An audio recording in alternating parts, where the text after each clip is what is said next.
जाता है झूठ हराम है, ये बात करना भी हराम है, कि झूठ बोलना ही हराम है।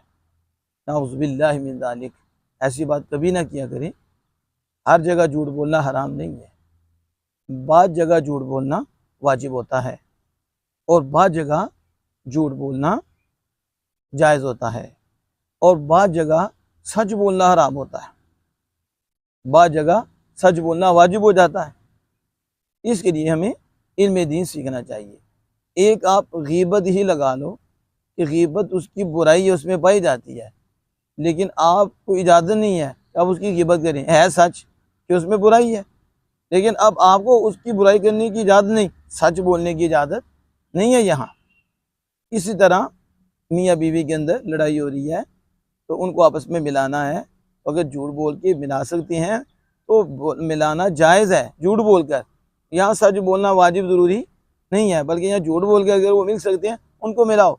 दो मुसलमान आपस में लड़ रही हैं, उनका आपस में मसला बन गया है, अब उनको आप आपस में मिलाना है तो नहीं मिल रहे, अगर झूठ बोल के आप मिला सकती हैं तो जायज़ है कि उन्हें मिलाएं।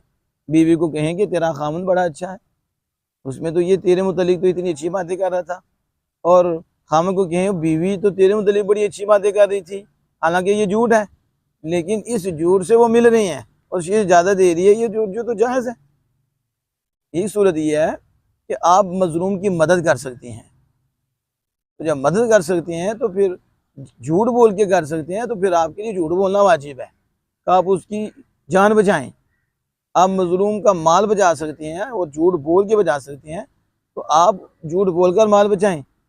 आप अगर इसकी इज्जत बचा सकती हैं तो झूठ बोलना पड़ता है, इसके बगैर नहीं, तो फिर झूठ बोलना वाजिब है।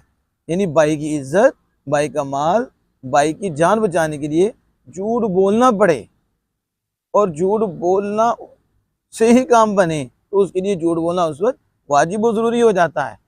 और अपनी इज्जत, अपना माल और अपनी जान बचाने के लिए झूठ बोलना जायज़ है। जब अपनी इज्जत उसने बचानी है, अपना माल बचाना है, तो इसकी शरीयत ने इजाज़त दी है।